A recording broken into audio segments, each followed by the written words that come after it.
Media Pictures.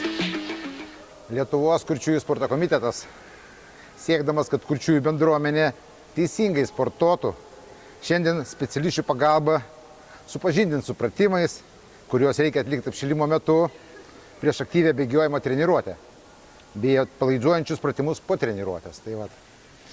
Edukacinį laidoje mums talkins lengvos atletikos trenerė Jolanta Petrylė, lengvos atletikos specialistė, kineziterapeutė Aistė Daugėlaitė, o į gestų kalbą vers ir bendrauti su trenerimis padės Kristina Rimkienė.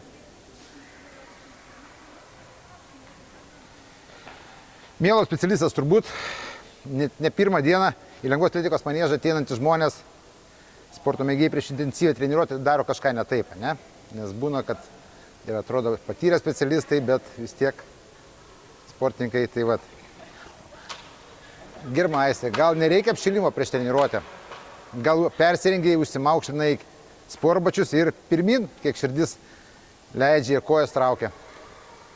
Dažniausiai klaidą ir darome, kad nedarome protingo apšilimo.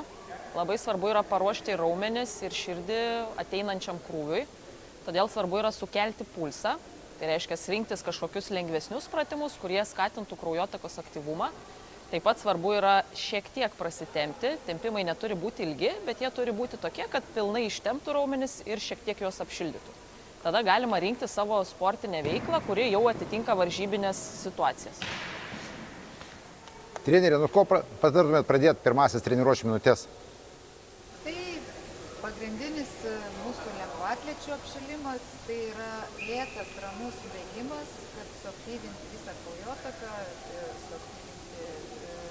paruošti raumenis darbui ir žodžiu, tai vėlgi priklauso nuo sportininko meistriškumo, pradedam nuo 5 minučių, apšilimas bėgimo gali tęstis ir 15-20 minučių. Čia vis priklauso nuo sportininko meistriškumo. Tai čia tas yra atsakymas, tai ne? Tai yra apšilimas. Paskui jau eina tie tempimai, tai vėlgi yra labiau rekomenduotini dabar po apšilimo dinaminiai tempimai, tai kaip ir netrukus mes jums viską parodysim. Kiek svarbu yra sportinė avalynė? Ką patartume dėl jos? Šiuo metu labai yra didelis dėmesys avaliniai ir skirtas, nes kaip netgi yra sakoma, kad bėgikas turi keisti avalynę kas pusę metų, kad gerai pėdas stovėtų ir darbas būtų kokybiškas bėgimo ir netraumuotų pėdų, tiesiog traumų nebūtų. O kokios turėtų būti galbūt pauzės ar pratimų, gal kokie taip poilsio minutės, gal kokios? Čia vėlgi priklauso nuo sportininko meistriškumo, nuo pačios treniruotės, kokie yra tikslai, nes sprintui yra vienokios pauzės, ilgų nuotolių bėgikų yra kitos pauzės visiškai ir čia viskas priklauso nuo treniruotės, labai sunku pasakyti. Turbūt klausimas Aistė būtų. Po aktyvios treniruotės tikriausiai būtini atsipalaidavimo pratimai. Po aktyvios treniruotės. O gal jų net nereikia? Reikia. Kaip reikia sušildyti širdį prieš krūvį, taip reikia širdį ir atpalaiduoti. Tai jie dažniausiai yra vadinami atpalaidavimo pratimai. Tai reiškia arba lengvas krūvis, kuris mūsų pulsą paskatina nusileisti žemiau mūsų normos, arba tempimo pratimai, kurie ištempia raumenis iki pilno to elastingumo. Su pačiom, kaip trenerė minėjo apie pauzės, tai irgi yra svarbios, nes sprinteriams yra svarbios ilgos pauzės tarp pratimų, vien dėl to, kad jie išnaudoja savo maksimalias jėgas. Ilgesnių nuotolių bėgikams reikalingos yra mažos pauzės arba trumpas laiko tarpas, vien dėl to, kad jie savo širdies darbą visą laiką palaikytų pakankamai darbingą. Ir apie avalynę, tai didžiausia klaida ir dažniausiai yra keisti avalynę prieš varžybas. Tai čia labai dažna klaida būna, nauji startukai arba nauji kėdukai, varžybas važiuosiu su nauja avalynė. Tai čia dažniausia, tokia gal sakyčiau, be patirties esančių sportininkų klaida, kad jie pasirenka naują avalynę naudoti prieš varžybas. Ir tada iššaukia kažkokius galbūt minimalius, bet skausmelius.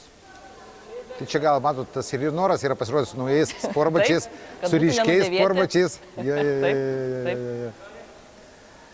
Aišku. Ką dažniausiai galbūt sporto mėgėjai daro neteisingai, Turime omeny tai iš 3 stadijų apšilimo, aktyvios treniruotės ar atpalaiduojančių pratimų. Gal jūs esat pastebėję, gal ką neteisingai daro? Dažniausiai, kadangi sportininkai profesionalai, dažniausiai jie yra atėję iš paauglystės. Turiuomenį, kad jie paauglystėje jau užsiema profesionaliu sportu ir jiems yra treneriai tikrai supažindinę su apšilimu, kad jis turi trukti ilgai, kad turi būti pakankamai tvarkingai atliekamas, kad pradedant nuo vienos raumenų grupės prie kitos. Viskas labai gražiai daroma yra paauglystėj ir čia dažniausiai problema yra ta, jeigu žmogus niekada nesportavo paauglystėj, galbūt tam brendimo laikotarpyje, jisai atėjęs į sportą ten, 30, galbūt virš 30 metų, jisai dažniausiai tos būtent tikslios apšilimo metodikos ir nemoka. Vien dėl to, kad niekada nebuvo susidūrę su profesionaliu sportu. Tai čia dažniausiai sportininkai, nesvarbu kokioj sporto šakoje, jie moka gražų apšilimą, tvarkingą ir tikrai sugeba net ir suaugusiam amžiui tai daryti bet kokioj sporto šakoje taisyklingai. O mėgėjai, kurie niekada vaikystėje nesportavę, jie dažniausiai to ir nėra išmokę ir daro tas pačias klaidas. Tai vat. O jūs treneriai irgi turbūt esate susidūrę, nes? Su bėgimo metu labiausiai naudojamus raumenis, tai yra keturgalvis, blauzdos raumenis, kurie užpakaliniai raumenukai ir šiek tiek įsitempia nugarą. Tai pradėsim nuo 8 priekinio raumenuko, reiškia atsistosim į pusę ir atsistojam. Ir tada turėtumėm jausti tempimą šitoj vietoj. Jeigu tempia mažai, galim dėti rankytę ir su priešinga ranka pasimti kitą koją. Ir laikom tempimą. Tempimą reikėtų laikyti apie 30 sekundžių, galima ir minutę. Tada turim kitą raumenuką, tempsim gale esantį raumenuką, reiškia kojytę pirštus pakelsim link savęs, keliuką laikysim šiek tiek sulenktą, reiškia sulenkimo ir dabar sutiesia nugarą lenkiame žemyn. Ir turėtumėm jausti tempimą gale. Irgi laikom apie 30 sekundžių arba minutę. Ir tada turim blauzdos raumenukus, tai vienu metu tempsim abu raumenis. Atsistosim ant keturių, įsidėsim pėdos pirštus ir pabandysim pakėlus nugarį kulnais pasiekti kulniukus mažą.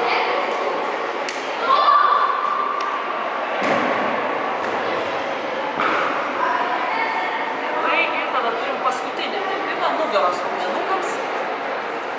Atsisėsim, dėsim alkūnę ant žemės ir kelsim ranką virš galvos. Tempimas turėtų būti vienam šone, gerai. Ir kitam šone.